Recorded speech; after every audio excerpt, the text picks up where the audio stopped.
আসসালামু আলাইকুম বন্ধুরা, কেমন আছেন সবাই? আশা করি সকলেই ভালো আছেন। আজকে আমি আপনাদের সাথে যে টপিকটা নিয়ে আলোচনা করব সেটা হচ্ছে যে অটোমেটিক সেভ অপশান। এটা আসলে কিভাবে কাজ করে।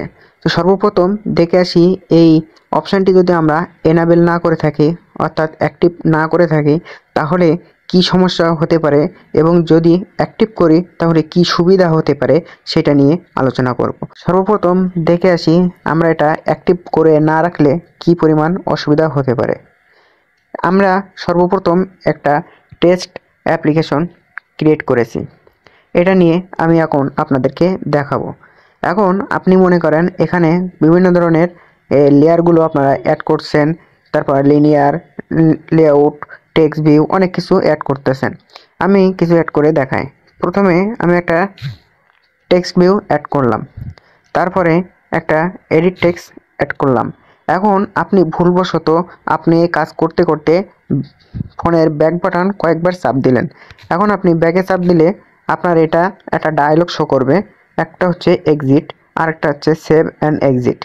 এখানে আপনি যদি কোনো প্রকারভাবে আপনার এক্সিটে ক্লিক করেন তাহলে আপনারা এই যেগুলো অ্যাড করেছেন সেগুলো আর পাবেন না। এখন পুনরায় আমরা আবার ওপেন করব, দেখুন এখানে কোনো কিছু শো করতেছে না। এখন আমরা আবার নতুন করে যদি কোনো কিছু অ্যাড করি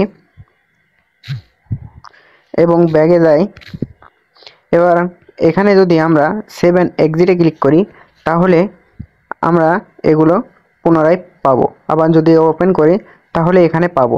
এখন আমরা চাই যে এইগুলো বারবার সিলেক্ট না করে কোনোভাবে বারবার যদি ব্যাক করলে যেন এই অপশানটা বারবার না আসে এবং এগুলো যাতে অটোমেটিকলি সেভ হয়ে যায়।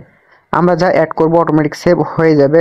সেই অপশানটি চালু করার জন্য আপনাদের যেটা করতে হবে, সর্বপ্রথম আমি এগুলো আগে রিমুভ করে দিচ্ছি। এখন আমি ব্যাগে চলে যাব। ব্যাগে এসে এখানে আমরা যে তিনটে এই মেনু অপশান দেখতে পাচ্ছি, মেনু অপশানে ক্লিক করব। এখানে আসার পরে সিস্টেম সেটিংস এটাতে ক্লিক করব। তারপরে এখানে একটা অপশান পেয়ে যাবেন অটোমেটিকলি সেভ। এই অপশানটিতে আমরা অ্যাক্টিভ করে দেব। এখন আমরা যদি ব্যাগে যাই এবং পুনরায় যদি অ্যাপটি ওপেন করি, ওপেন করার পরে এখানে যদি আমরা কোনো কিছু অ্যাড করতে থাকি, কিছু অ্যাড করলাম। এখন আমরা যদি ব্যাগ অপশানে যাই, ব্যাগে যদি ক্লিক করি তাহলে এখানে উপরে একটা ডায়লগ শো করবে, দেখবেন সেভ কমপ্লিট। এখানে আপনার কোনো এক্সট্রা কোনো নোটিফিকেশন শো করবে না। তো আমি ব্যাগে ক্লিক করলাম, তো দেখতে পাচ্ছেন এখানে সেভ কমপ্লিট নামে একটা আপনাকে মেসেজ শো করছে। তাছাড়া আপনি যদি পুনরায় আপনার অ্যাপ্লিকেশনটি ঢোকেন তাহলে দেখতে পাবেন যে এইগুলো অটোমেটিকলি সেভ হয়ে গেছে।